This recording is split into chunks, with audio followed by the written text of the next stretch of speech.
Hello friends, welcome back to another video. मैं हूं यूजो guys. आज मैं आ गया हूं पॉपी प्लेटाइम चैप्टर 4 की स्टोरी के पार्ट 3 के साथ। तो गाइस यार, चैनल को कर लो सब्सक्राइब एंड बिन बकवास लेट्स स्टार्ट। तो करना।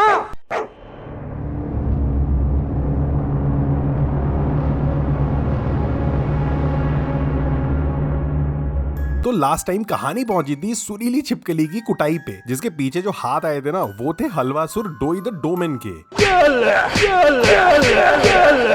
मर गया। बट गाइस, आगे बढ़ने से पहले स्टोरी को करते हैं थोड़ा सा रिवाइंड, क्योंकि इससे पिछली वाली लोकेशन यानी सर्वर रूम में जिधर डॉक्टर का फालतू बब्बर शेर हमारे पीछे पड़ा हुआ था ना, तो उस एरिया में हमें मिलती है एक और VHS टेप जिसका नाम था द डॉक्टर, वही आदमी जो इन एक्सपेरिमेंट्स के पीछे था। नाउ इस टेप में इस फैक्ट्री को चलाने वाले 3 महानुभाव, head of innovation Leith Pier, head of play care Stella Graeber और हेड ऑफ रिसर्च एडी एमन रिटमैन, हार्ले सॉयर की हरकतों से परेशान होते हैं। कह रहे होते हैं कि वो किसी की नहीं सुनता है, कंपनी का पैसा खत्म होने की, कंगाल होने की हालत आने वाली है, बट नहीं, उसे तो अपना बिगर बॉडीज इनिशिएटिव चलाना है। उसके चक्कर में हगी वगी जंगलों में फरार हो गया था। कैटनैप का अलग ड्रामा चल रहा है। रॉबिन स्टॉल को डब्बा से और बॉक्स से बू चटका गया, वो थिएटर इंसिडेंट, और न जाने कितने सारे इंसिडेंट्स हो गए हैं। नाउ लास्ट में लीथ पियर कहता है, ये तो अपनी हरकतों से बाज नहीं आएगा, इसीलिए मुझे ही कुछ करना पड़ेगा। अब गाइस, हमें पता ही है कि इन लोगों ने मिलके उस डॉक्टर के साथ क्या कर दिया था। Now coming back to the story, तो डोई के साथ मुलाकात के बाद वो छछुंदर को उस प्रिजन की गहराइयों में घुमाते हुए इंटेरोगेशंस रूम से होते हुए वो रूम्स जिधर वो बताता है कि वो प्ले केयर वाले उनसे क्वेश्चंस पूछा करते थे, उन टॉयज से जो बोल सकते थे। और डोई कहता है कि वो ना सारे क्वेश्चंस के आंसर्स देता था, बट ऐसे आंसर्स देता था जो सुन के वो लोग अपना सर पकड़ लेते थे। अब इन्हीं रूम्स में छछुंदर को एक और VHS टेप मिलती है, 93 थिएटर इंसिडेंट, जिसमें कुछ एम्प्लॉइज के बीच की कॉन्वर्सेशन थी। वो उस थिएटर इंसिडेंट में हुए कांड के बाद उधर सफाई कार्यक्रम, सबूत मिटाओ कार्यक्रम कर रहे होते हैं। अब गाइस, थिएटर इंसिडेंट ना इस फैक्ट्री में हुआ कोई इंसिडेंट था जो हमने ARGs के टाइम पे भी डिस्कस किया था। नाउ इस इंसिडेंट में 60 से 65 लोग जो इधर घूमने आए थे, उन पर शायद से ना किसी टॉय ने अटैक कर दिया, और फिर कंपनी वालों ने इन सब का इल्जाम उस एम्प्लॉय ब्रेंडन पे डाल दिया था शायद से। बाकी गैरेट लॉकहार्ट ने इस इंसिडेंट को इन्वेस्टिगेट करके लीथ पेयर लोगों को बताया था कि इसके पीछे गलती या हाथ basically Harley Sawyer the doctor का था। Now coming back to factory की गहराइयों में, तो डोई तो बढ़िया से झेल की सलाखों के बीच से दीवारों के क्रैक्स से निकल जाता है, क्योंकि उसकी बॉडी ना जो क्ले की होती है वो थोड़ी सी ना जेलेटिन जैसी, थोड़ी जेली टाइप की होती है, जिसे वो बढ़िया से stretch, squeeze, even copy paste कर सकता था।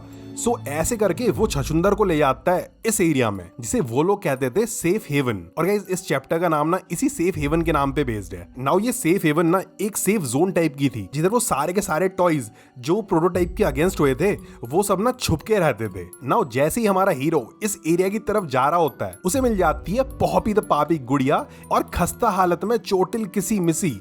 गाइस, तुम्हें याद ही होगा कि चैप्टर 3 के एंड में किसी पे कोई अटैक कर देता है, और इस चैप्टर के शुरू में पॉपी उसे बचाने के लिए चले जाती है। सो थैंकफुली किसी जिंदा होती है, बट बेचारी की हालत ना बड़ी खस्ता हो गई होती है। नाउ गाइस, इस सीन में सिर्फ पुराने दोस्तों की मुलाकात नहीं होती है, बल्कि छछुंदर को पहली बार साक्षात प्रोटोटाइप के दर्शन होते हैं।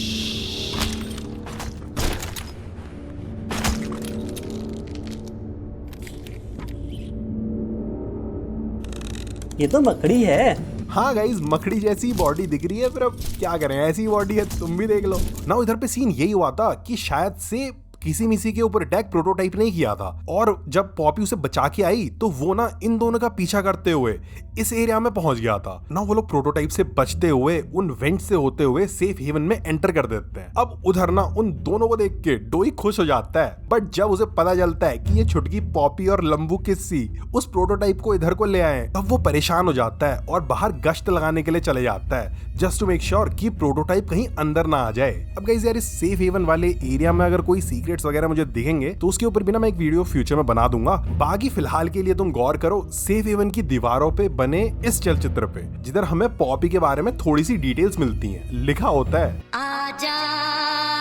अरे खुद पढ़ लो फिर जो लिखा हुआ है। वो हमें छोड़ के चले गई, पॉपी वापस आ जाओ, कहाँ हो तुम पॉपी, हमें तुम्हारी जरूरत है पॉपी। तो शायद से गाइस एक टाइम पे ये पॉपी ना इन सब के साथ थी, इन सब की लीडर थी, बट देन उसे प्रोटोटाइप ने पकड़ लिया। और गाइस अगर तुम्हें याद होगा वो चैप्टर 1 के एंड पे जो अलमारी छछुंदर खोलता है जिधर से पॉपी को निकालता है, तो प्रोटोटाइप ने ना पॉपी को उधर पे कैद कर दिया था। अब शायद से बाकी टॉयज को ये एग्जैक्टली पता ही नहीं होगा कि पॉपी के साथ क्या हुआ, सो उन्हें लगा होगा कि पॉपी उन्हें छोड़ के चले गई, तभी वो ऐसा लिखने में लगे थे। अब इस सेफ हेवन में पॉपी छछुंदर को बहुत कुछ बताती है। पहली बात तो ये कि आरफ जॉय के टाइम पे उन ऑर्फन किड्स को किसी टॉय ने कोई नुकसान नहीं पहुंचाया था, सभी ठीक थे, और वो सब के सब इससे भी नीचे वाले फ्लोर में प्रोटोटाइप की लैब में उसके घर में सोए हैं। यार ये मैस्कट हॉरर वाले इंडी गेम्स बड़े गजब के नहीं है। पॉपी प्ले टाइम हो, गार्डन ऑफ बन हो, रोड साइड टॉप पे तो एक नॉर्मल सी बिल्डिंग होती है 1-2 फ्लोर्स की, बट देन नीचे की तरफ को खोद खोद के पता नहीं कितने सारे फ्लोर्स निकाल दिए होते हैं इन्होंने। अरे ज्यादा दिमाग मत लगाओ, ये बताओ कि पॉपी ने दूसरी बात क्या बताई?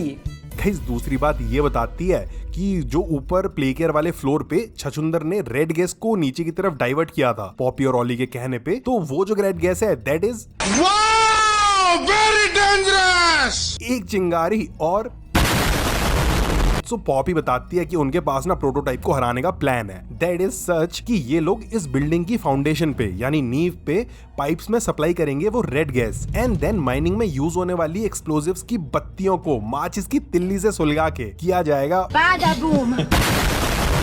अरे ये बम से सब कुछ उड़ा देंगे तो बच्चों का क्या होगा?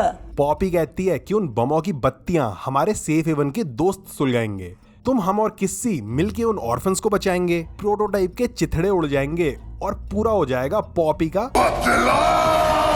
इस पॉपी के इस प्लान में ये लोग पूरी की पूरी प्ले टाइम फैक्ट्री उड़ाने वाले थे, मतलब लैब्स, प्रिजन, प्ले केयर, दूसरी सारी फैसिलिटीज सब कुछ मिट्टी में मिल जाता, और इधर जितने भी टॉयज होते चाहे अच्छे या बुरे सब के सब इसी धमाके की राख में खाक हो जाते। ये क्या प्लान है? वही तो गाइस डोई भी यही कहता है कि मारना है तो प्रोटोटाइप को मारो, इन बेचारे टॉयज को क्यों मार रहे हो, सब कुछ क्यों बर्बाद कर रहे हो। मैं तो तेरे को हरामी समझता था, तो देव मानुस निकला। हाँ गाइस यार डोई ना थोड़ा कंफ्यूजिंग सा कैरेक्टर है यार। इसमें ना 3 बच्चों की पर्सनैलिटीज हैं, जिनमें से 2 तो अच्छे थे बट एक ना थोड़ा सा डिस्टर्ब था, तो वही वाली पर्सनैलिटी ना इसे कभी कभी ना थोड़ा सा गंदा बना देती है, गुस्से वाला बना देती है। वरना ये तो उन नन्हे मुन्ने टॉयज के लिए ना एक फादर फिगर टाइप का था जो बस उन टॉयज को एक अच्छी लाइफ देना चाहता था। लेकिन अगर बच भी जाते तो ऊपर दुनिया में जाके कहाँ रहते?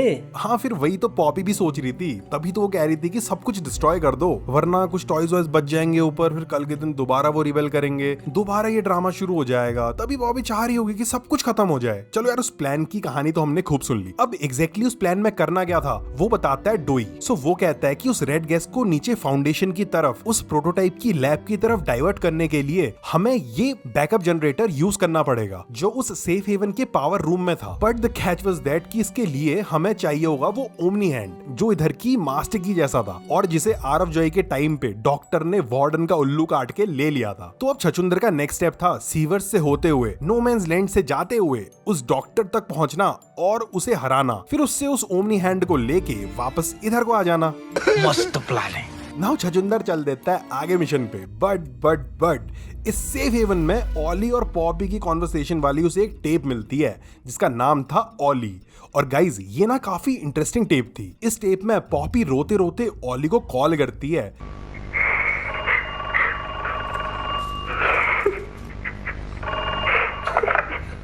बेचारी जोर जोर से रो रही होती है, डरी हुई होती है, गुस्सा होती है और कंफ्यूज्ड भी होती है कि क्या करूं। ऑली उसका दोस्त था तो उसे शांत करने की कोशिश कर रहा होता है, और ये लोग ना किन्हीं बैड मैन यानी बुरे लोगों के बारे में बात कर रहे होते हैं। परेशान पॉपी बता रही होती है कि आजकल वो लोग रोज उसकी बॉडी खोलते हैं, उसे स्टडी करते हैं और दोबारा सिल देते हैं। गाइस शायद से ना ये तब की ऑडियो रिकॉर्डिंग होगी जब इस प्ले टाइम को के इविल साइंटिस्ट्स पॉपी को स्टडी कर रहे होंगे, ये जानना चाह रहे होंगे कि आखिर एलियट लुडविग ने ऐसा क्या कर दिया कि ये गुड़िया जिंदा हो गई। इस स्टडी से उनको फायदा ही रहा होगा क्योंकि वी नो कि फाइनली वो लोग ह्यूमंस को टॉयज में कन्वर्ट करना सीख ही गए थे। बाकी यार इस कॉन्वर्सेशन से ना ये तो क्लियर है कि ऑली पॉपी का ना काफी अच्छा दोस्त हुआ करता था। नाउ इस टेप की कहानियां टडी होतियां हैं। ये क्या सुन रहा हूँ मैं? अब इस टेप के बाद इसी सेफ हेवन में छछुंदर को एक और टेप मिलती है, that was named construction plans. तो गाइस ये कॉन्वर्सेशन थी between head of research Eddie M N Ritman और इस पूरी की पूरी प्ले टाइम फैक्ट्री के निर्माता, चाहे फिर वो ऊपर के बढ़िया फ्लोर्स की कलाकारी हो या नीचे अंधेरी गुफाओं में फैले इस फैक्ट्री के कंकाल के जाल का कंस्ट्रक्शन हो, जिन्हें देख के कोई भी बोलेगा माशाअल्लाह, सुभान अल्लाह, क्या कारीगरी है। कंस्ट्रक्शन कंपनी के कॉन्ट्रैक्टर ठेकेदार वॉरेन बैश के बीच अब सीन वाज दिस कि वो ठेकेदार बोल रहा था कि एडी भाई साहब, आपके साहब एलियट लुडविग ने जब हमसे इस फैक्ट्री के ऊपर के फ्लोर्स बनाने को बोला था तो हमने बनाया। फैक्ट्री हो या प्ले केयर हो या गेम स्टेशन, हमने बच्चों के लिए हो रहे इस नेक काम को पूरी शिद्दत से किया। बट अब जो तुम हमसे ये प्रिजन बनाने के लिए कह रहे हो, वो भी बच्चों के खिलौने बनाने वाली फैक्ट्री में, ये हमसे ना हो पाए। मुझे माफ कर दे आप लोग सारे, मुझे छुट्टी दे दे। बट एडी रिटरमैन तो था बड़ा खतरनाक। वो वॉरेन बेथ से बोला, गाइस धमकी दे दी उसने उसे, बोला तुमने कॉन्ट्रैक्ट साइन किया है तो बनाना तो पड़ेगा, वरना कोर्ट में घसीट के ले जाऊंगा तुम्हें। Now coming back to the story, छछुंदर सीवेज यानी गटर के पाइप से होते हुए चल देता है डॉक्टर की लेयर की तरफ को। बट उन सीवर्स से गुजरते टाइम उसे पॉपी और डोई की कॉन्वर्सेशन सुनाई देती है, जो उस प्लान के बारे में बात कर रहे होते हैं। डोई वही कह रहा होता है कि उसने अपनी पूरी लाइफ इन टॉयज को प्रोटेक्ट करने में लगा दी है, और अब पॉपी बोल रही है कि पूरी की पूरी फैक्ट्री उड़ा देंगे, सबको मार देंगे। लेकिन फिर पॉपी कहती है, अगर हम करें तो करें क्या, यही प्लान है, अब क्या ही कर सकते हैं ना। उसके बाद उन सीवेज टनल्स को पार करके छछुंदर पहुंच जाता है इन माइन शाफ्ट वाले एरियाज में, और जैसे ही वो डॉक्टर की लेयर की तरफ जाने वाले इस दरवाजे को खोलता है, उसके पीछे डॉक्टर का पालतू बब्बर शेर यार्न भी पड़ जाता है। वो उसे बढ़िया से गुफाओं में छकाता है, बट छछुंदर कई मशीन्स को ऑन करके पावर्स एक्टिवेट करके फाइनली एग्जिट का दरवाजा खोल देता है। बट एन मौके पे यार्न भी उसके पीछे पड़ जाता है और ये चेस सीक्वेंस शुरू हो जाता है। आगे आगे छछुंदर, पीछे पीछे यार्न भी, पीछे पीछे यार्न भी, आगे आगे छछुंदर। फिर आता है जलती हुई आग का गड्ढा, जिसके ऊपर ग्रैब पैक का हैंड यूज करके छछुंदर तो कूद लेता है, बट यार्न भी बेचारा उस चेन में फंस जाता है और उसके घने घने ऊन के बालों की बत्ती सुलग जाती है और वो जल जाता है। देन वो उसी आग में गिर के भस्म हो जाता है। छछुंदर का छोटा सा दिल भी थोड़ा शांत हो जाता है, क्योंकि अब हो गया था यार्न का काम खत्म, और ये वीडियो भी खत्म। गाइस आज की स्टोरी को यहीं पे रोकते हैं, बची हुई स्टोरी आएगी इन द नेक्स्ट पार्ट। और अगर तुम्हें वीडियो पसंद आई तो इसे लाइक करो। बाकी गाइस आज की वीडियो में इतना ही। Hope you enjoyed. Thanks for watching the video friends.